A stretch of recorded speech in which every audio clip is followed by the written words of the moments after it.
அட! தூக்கம் இல்லாம ஒருத்தர் ஜாம்பியாவே மாறிட்டாராம்ப்பா. அது மட்டும் இல்ல, தூங்காம 40% பீப்பிள் டெத் ஆயிருக்காங்க. தமிழ் மீடியா நேயர்களுக்கு அன்பு வணக்கம். இப்போ நம்ம எத பத்தி பேச போறோம் பார்த்தீங்க அப்டின்னா, ஸ்லீப்பிங் பத்தி தான். ஸ்லீப்பிங் பத்தி நெறைய பேர் பேசியிருக்காங்க. ஸோ நான் சொல்லவே தேவையில்ல. ஆனா இருந்தாலும் ஒரு சில முக்கியமானது மட்டும் நான் சொல்ல விருப்பப்படுறேன். ஏன் அப்டின்னு பார்த்தீங்க அப்டின்னா, இப்போ ஸ்லீப்பிங்கிறது ரொம்ப ரொம்ப ரொம்ப இம்பார்ட்டன்ட்டா இருக்கு. அப்போ பார்த்தீங்க அப்டின்னா, நம்ம வந்து மேனுவலா தான் எல்லா எல்லா ஒர்க்கும் பண்ற மாரி இருக்கும். இப்ப பார்த்தீங்கன்னா, ஆட்டோமேட்டிக் மிஷின்ஸ் எல்லாமே வரவாட்டியும், ஸோ நமக்கு ரொம்ப ஈஸியா நம்ம உடம்ப நாப்புல நொங்கு சாப்பிடுறோம்னு சொல்றாங்க இல்லையா? அந்த மாரி பண்ணிட்டு இருக்கோம் இல்லையா? ஸோ இப்போ கணக்கெடுத்ததுல 2 டைப்ஸ் ஆஃப் பீப்பிள சர்வே பண்ணியிருக்காங்க. அதுல ஒரு டைப் ஆஃப் பீப்பிள் டைம்க்கு ஒர்க் பண்ணி, டைம்க்கு சாப்பிட்டு, டைம்க்கு தூங்குற பீப்பிள். அதாவது 8 ஹவர்ஸ் தூங்குற பீப்பிள். இன்னொரு இதுல பார்த்தீங்க அப்டின்னா, இர்ரெகுலரா தூங்கிட்டு, டைம்க்கு சாப்பிடாம, டைம்க்கு தூங்காம, இர்ரெகுலர் ஸ்லீப்ல இருக்கிறவங்கள சர்வே பண்ணியிருக்காங்க. இந்த 2 சர்வேஸ்லயும் பார்த்தீங்க அப்டின்னா, டைம்க்கு சாப்பிடுறவங்க, தூங்குறவங்க பார்த்தீங்க அப்டின்னா, அவங்களுக்கு பெருசா எந்த ஒரு நோயும் வர்றதில்ல. கரெக்ட்டா இருக்காங்க. அண்ட் பாடியுமே அவங்களுக்கு ஃபிட்டா இருக்குன்ற மாரி சொல்லப்படுது. அண்ட் இர்ரெகுலரா தூங்குறவங்க பார்த்தீங்க அப்டின்னா, அவங்களுக்கு முக்கியமான ஒரு வியாதி வருதாங்க. அதுதான் ஞாபக மறதி. நம்ம சொல்லுவோம் இல்லையா? வயசாயிருச்சு போல, அதான் மறந்துர்றோம். ஒரு சிலர்லாம் பார்த்தீங்க அப்டின்னா, அவங்க டோர் லாக் பண்ணியிருப்பாங்க. பட் திரும்ப போய் செக் பண்ணுவாங்க. லாக் பண்ணிட்டோமா அப்படின்னு. அதே மாரி பைக் கீ சைட் லாக் போட்டிருப்பாங்க. பட் திரும்ப பாதி தூரம் போயிட்டு, ரிட்டர்ன் வந்து பைக் காட்டி பார்ப்பாங்க. நம்ம சைட் லாக் போட்டிருக்கோமா அப்படின்னு. உங்கள்ல நெறைய பேர் அது கண்டிப்பா இருப்பீங்க. ஸோ அந்த மாரி பார்த்தீங்க அப்டின்னா, தூக்கம் இல்லாம இருந்துச்சுன்னா, இந்த மாரி வரும்னு சொல்லப்படுது. ஆனா ஞாபக மறதி நம்ம என்ன சொல்றோம் வயசாயிருச்சு அது கிடையவே கிடையாது. நமக்கு இந்த ஞாபக மறதியே வராது இல்லையா? அது மட்டும் இல்லங்க. கரெக்ட்டான ஃபுட் எடுத்துக்கணும்னு சொல்றாங்க. ஆரோக்கியமான ஃபுட் அண்ட் வெஜிடபிள்ஸ், நான்வெஜ் சாப்பிட்டா தான் நமக்கு உடம்பு அவ்ளோ ஸ்ட்ரென்த்தா இருக்கும்னு சொல்றாங்க. ஒரு சிலர் நான்வெஜ் சாப்பிட்டோம் அப்டின்னா, ஆரோக்கியமா நீண்ட நாள் வாழ்வாங்கன்னு சொல்றாங்க. ஒரு சிலர் என்ன சொல்றாங்கன்னா, வெஜ் சாப்பிட்டா ஆரோக்கியமா வாழ்வாங்க. எது சாப்பிட்டாலும் கரெக்ட்டான லிமிட்டேஷன்ல சாப்பிட்டா கரெக்ட்டா தான் இருக்கும் இல்லையா? நம்ம ஃபுட் எடுத்துக்கிறது முதற்கொண்டு நமக்கு ஸ்லீப்பிங்க்கு ப்ராப்ளம் ஆறதுக்கு சான்ஸ் இருக்காம். ஆமாங்க. அது எப்படி சொல்றேன்னா, மிட் நைட் பிரியாணி, ஸோ அது இதுன்னு போறாங்க இல்லையா? 12 மணி, 1 மணிக்கு சாப்பிடுறத தவிர்க்கணும்னு சொல்றாங்க. ஏன்னா, அந்த டைம்ல தான் நம்ம மூளை பார்த்தீங்கன்னா, மெலட்டான்ங்கிற சு சுரப்பி வந்து சுரங்குது. அந்த டைம்ல போயிட்டு அத ரெஸ்ட் எடுக்க விடாம, இப்ப நம்மளே பார்த்தீங்க அப்படின்னா 2 டேஸ் நம்ம தூங்கல. 3வது நாள் பார்த்தீங்க அப்படின்னா, நம்ம மேனேஜர் ஒர்க் பண்ண நம்மனால முடியுமா? 2 டேஸ் சுத்தமா தூக்கம் இல்லாம? கண்டிப்பா முடியாது. நம்ம பாடி தாங்காது இல்லையா? அப்படிதான் அதுக்கும் உள்ள இருக்க சுரப்பிகள நம்ம ரெஸ்ட் எடுக்க விடணும். அத ரெஸ்ட் எடுக்க விடாம, ரெஸ்ட்லெஸ்ஸா நம்ம ஓடிட்டே இருந்தோம் அப்படின்னா, அதுவும் ரெஸ்ட்லெஸ்ஸே இல்லாம, அது என்ன பண்ண முடியுமோ, என்ன நீ ரெஸ்ட்டே குடுக்கல இல்லையா? அப்போ அதுக்கு அடிஷ்னலா நான் எத எடுக்கணுமோ, அத எடுப்பேன். அப்படிங்கிற மாரி நம்ம ஞாபக மறதி போக செய்யும். அது மட்டும் இல்லாம, கரெக்ட்டா தூக்கம் இல்லாதனால நம்ம உடம்புல இருக்கிற ஒரு சில சுரப்பி, அதாவது இதயத்துக்கு போற பிளட் சர்க்குலேஷன் கூட உங்களுக்கு அது கட் ஆகுறதுக்கு சான்ஸ் இருக்கு. அண்ட் இதயத்தில அடப்பு வர்றதுக்கும் சான்ஸ் இருக்குன்றாங்க. அது மட்டும் இல்லங்க, 40% பீப்பிள் பார்த்தீங்க அப்படின்னா இறந்திருக்காங்க. அது மட்டும் இல்லாம ஒரு நாட்ல ஒரு ஆராய்ச்சி பண்ணியிருக்காங்க. என்ன அப்படின்னா, சிறை தண்டனையில இருப்பாங்க இல்லையா கைதிகள்.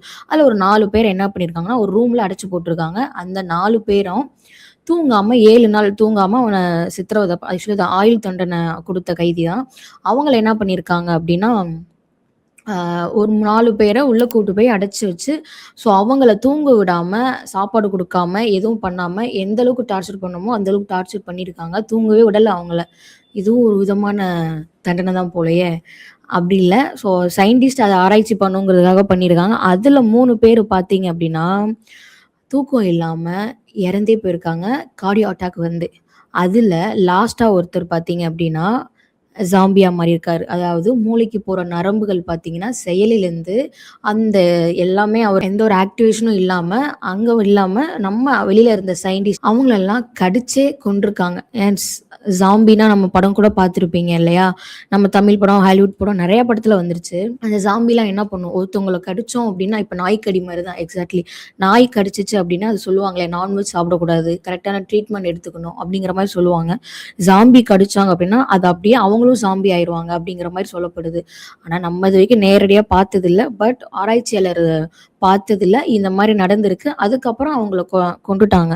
ஏன்னா, அவங்களுக்கு ட்ரீட்மெண்ட்டே கிடையாது. ஸாம்பிய க்யூர் பண்ணணும் செய்யணும்னா, அவங்க எக்ஸாக்ட்லி நாய் மாரி தான்.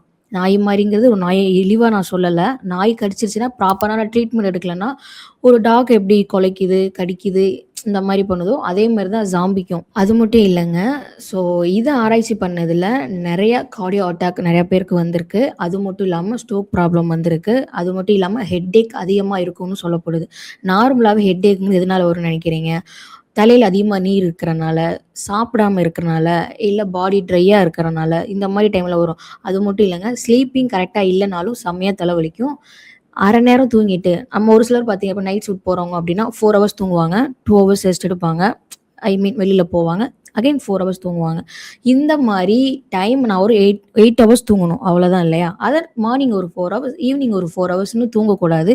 அது மட்டும் இல்லாம லஞ்ச் டைம்ல பார்த்தீங்கன்னா, நம்ம பெரியவங்கலாம் வீட்ல சீரியல் பார்த்துட்டு தூங்குவாங்க. சாப்ட்டு தூங்குவாங்க.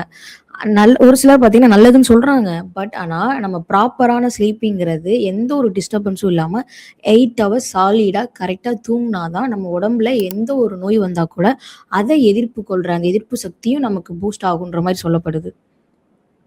இதனால ஒரு சிலர் சீரகம் அண்ட் வெந்தயம் இந்த மாரி நெறைய ஹோம் ரெமெடிஸ் இருக்கு. அத பண்ணி சாப்பிடுறவங்களும் இருக்காங்க. நீங்க என்ன சாப்பிட்டாலும் நான் இர்ரெகுலர் ஸ்லீப் இருந்துச்சுன்னா, அது எதுவுமே இதாகாது. ஸோ பெரியவங்கலாம் ரொம்ப ஜாக்கிரதையா இருங்க. கரெக்ட்டான டைம்க்கு சாப்பிடுங்க. கரெக்ட்டான டைம்க்கு தூங்குங்க.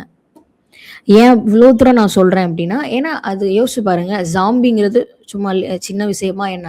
உண்மையாவே ஸ்லீப்பிங் இல்லாதனால நெறைய பேருக்கு ஸ்லீப்லெஸ் இருக்கிறவங்களுக்கு தெரியும். அது எவ்ளோ பாதிப்ப ஏற்படும்னு. அது மட்டும் இல்லங்க. நம்ம தூங்குறப்போ ஒரு சிலருக்கு பார்த்தீங்க அப்டின்னா, சின்னதா ஒரு சவுண்ட் போட்டாலும் தூக்கம் வராது அவங்களுக்கு. டக்குன்னு எந்திரிச்சுருவாங்க. அதே இது ஒரு சிலர் பார்த்தீங்கன்னா, சாப்பிட்டுட்டு இருக்கிறப்பயே தூங்கிருவாங்க. குழந்தைங்கலாம் பார்த்தீங்கன்னா, சாப்பிட்டுட்டு கூட தூங்குவாங்க. இப்பலாம் ஒரு சிலர் பெரியவங்களும் பார்த்தீங்க அப்டின்னா, இப்பன்னு சொல்ல முடியாது. ஒரு சிலர் பெரியவங்களும் சாப்பிட்டுட்டு இருக்கப்பயோ, இல்ல பேசிட்டு இருக்கிறப்பயோ, எப்படி தூக்கம் வருதுன்னு தெரியாது. அப்படியே உட்கார்ந்த இடத்துலயே சாஞ்சு அப்படியே தூங்கிருவாங்க. நான் தூங்கிட்டேனா, ஏன் ஒரு சிலர் குறட்டை கூட விடுவாங்க இல்லையா? அவங்களே கேட்பாங்க, "நான் விட்டேனா? நான் தூங்குனேனா?" "இல்லையே, நான் கொஞ்ச நேரம் தான் தூங்குனேன்." அப்படின்ற மாரி சொல்லுவாங்க. அதுதான் ஆக்சுவலி ஆரோக்கியமான ஸ்லீப்புங்கிறது. எந்த இடத்துலயும் என்னால தூங்க முடியும் அப்படிங்கிறது. ஏன்னா ஒரு பர்ட்டிகுலர் டைம்ல நம்ம எந்திரிச்சு தான் ஆகணும். 9:00 ஷார்ப்பா போணும். 6:00 நமக்கு முடிஞ்சிரும் அப்படிங்கிற பட்சத்துக்கு கரெக்ட்டான ஸ்லீப்பிங் அவங்களுக்கு கரெக்ட்டா போகும். இதே இந்த நைட் ஷிஃப்ட் போறவங்க அண்ட் ஒரு சிலர் ஃபுட் கரெக்ட்டா எடுத்துக்காதவங்க, அவங்கலாம் பார்த்தீங்கன்னா, அவங்களுக்கு கரெக்ட்டா அந்த ஸ்லீப்பிங்கிறது வராது. அதே மாரி முன்னாடி பார்த்தீங்க அப்டின்னா, நைட் ஷிஃப்ட் அதெல்லாம் கிடையாது. இப்போ ஐடிஸ் எல்லாம் டெவலப்மெண்ட் ஆக நைட் ஷிஃப்ட் பார்க்குறவங்கலாம் இப்போ நல்லா இருக்கும். ஏன்னா, அவங்க டீனேஜ்ல ஒர்க் பண்ணுவாங்க, செய்வாங்க. ஓகே. ஆஃப்டர் தட் ஒரு மேரேஜ்க்கு அப்புறமோ, இல்ல குழந்தை ஒரு 40 டூ 50 இயர்ஸ் அந்த டைம்லாம் பார்த்தீங்கன்னா, அவங்களுக்கு சின்னதா ஒரு நோய் வந்தாலும், அத எதிர்த்துக் கொள்ற அந்த எதிர்ப்பு சக்தி கண்டிப்பா இருக்காதுன்னு நம்ம ஆராய்ச்சி நிபுணர்கள் சொல்றாங்க. ஸோ முடிஞ்ச அளவு எக்ஸர்சைஸ் பண்ணுங்க அண்ட் ஸ்போர்ட்ஸ் ஆக்டிவிட்டீஸ்ல ஆக்டிவா இருங்க. நம்ம பாடிக்கு எந்த ஒரு ஆக்ஷனும் இல்லாம, அது ஷோகேஸ் மாரி அப்படியே இருந்துச்சு அப்படின்னா, ஒண்ணு வெயிட் போடும், இல்ல தூக்கம் வராம ஞாபக மறதி போகும், இல்ல கார்டியோ அட்டாக் வரும். இந்த மாரி தான் வரும்ன்றது சொல்லப்படுது. ஸோ நம்ம ஹெல்த்த நம்ம தான் ஆரோக்கியமா பார்க்கணும் இல்லையா? நீங்களும் தூங்காம இருக்கிறீங்க அப்படின்னா, இனிமேலாவது கரெக்ட்டா தூங்க பாருங்க. ஸோ இது போன்ற சுவாரஸ்யமான செய்திகளை நீங்கள் தெரிந்து கொள்ளணும்னா, நம்ம தமிழ் மீடியாவ சப்ஸ்கிரைப் பண்ணுங்க. சப்ஸ்கிரைப் பண்ணிட்டு பாருங்க. தொடர்ந்து பேசுவோம். அடுத்தடுத்து நான் புது புது இன்ஃபர்மேஷன்ல நம்ம வந்து சந்திப்போம். நன்றி.